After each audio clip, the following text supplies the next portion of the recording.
Good day, everybody, and welcome to another edition of the Military and Foreign Affairs Network. I'm your host, the voice of reason. I wanted to do another update of the ongoing civil war taking place inside of the former state of Ethiopia. Obviously, the fighting continues.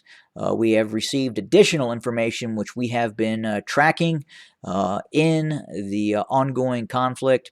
So, first and foremost, we continue to hear reports of Abiy loyalist forces moving up the A2 highway. We can also say that the engagements that have occurred near Alamata have put Alamata in dispute. We cannot confirm that the Abiy loyalist forces are in fact in full control of Alamata. Furthermore, it would appear that the Tigrayan Defense Forces are establishing a network of defensive positions to the west and north of the city of Alamata and have engaged forces of the Abiy loyalists as they attempt to probe within the outskirts of Alamata. So again, there continues to be fairly significant resistance and force posture and force deployment by the Tigrayan Defense Forces,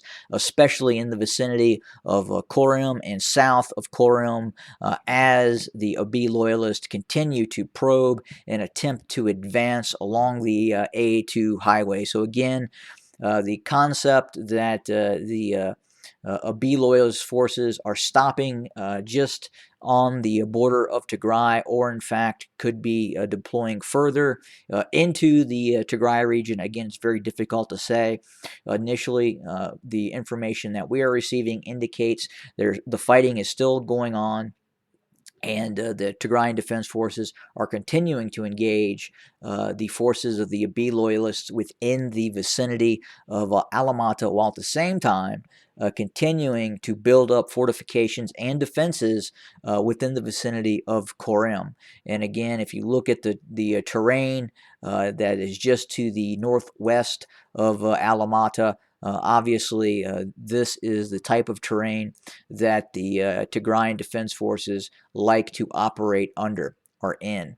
Again, if hypothetically speaking, the Abiy loyalists were to secure Alamata at some point and garrison Alamata, again, we have seen this in the past, where very quickly we could see elements of the Tigrayan Defense Forces coming out of these hills and then counterattacking and then retaking control of Alamata.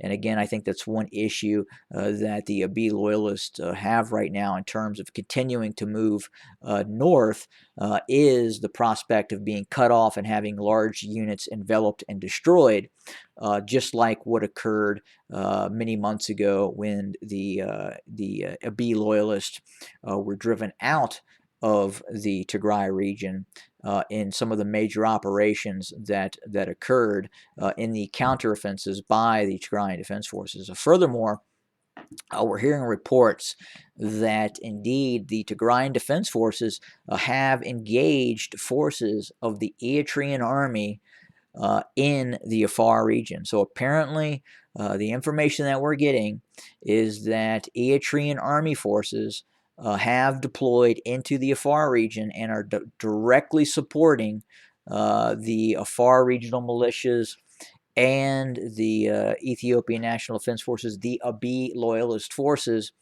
in the Afar region.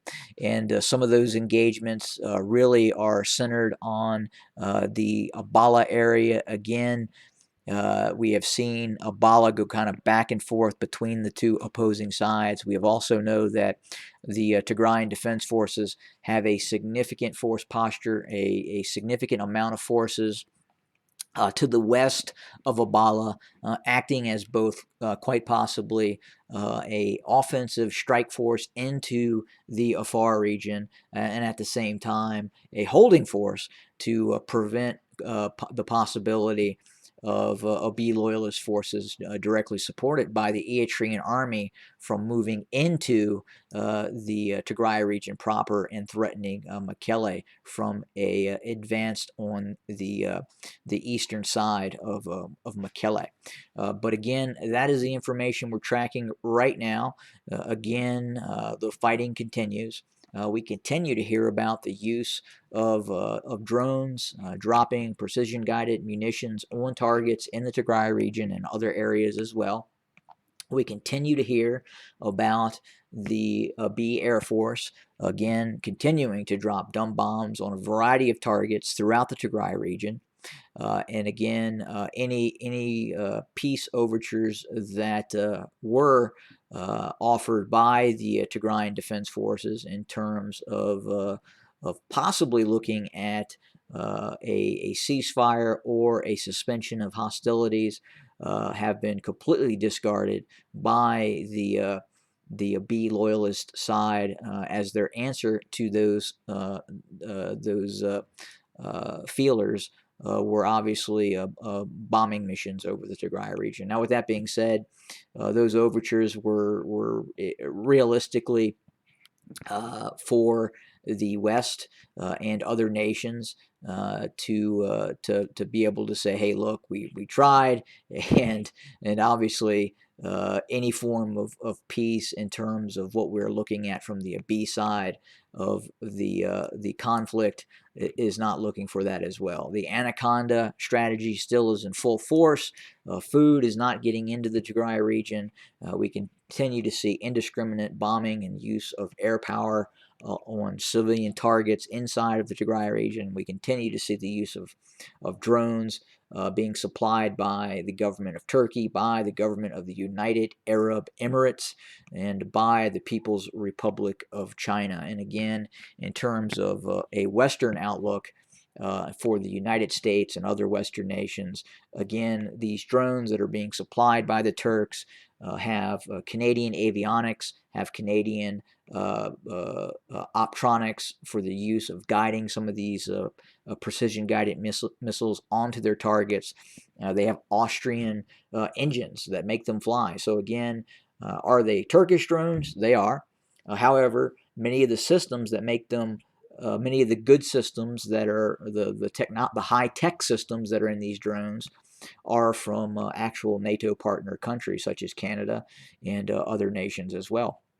But again, that is the current status of the conflict. Again, we're tracking some fairly significant fighting that is now happening within the area of Alamata and the environments around Alamata. It would seem that the Tigrayan Defense Forces are attempting to prevent an onward move by the Abiy loyalists and are not willing to accept Alamata as being seized by the Abiy loyalists at this time. So again, we'll have more information soon. It's an active situation, and again, we will have more content for your consumption very, very soon.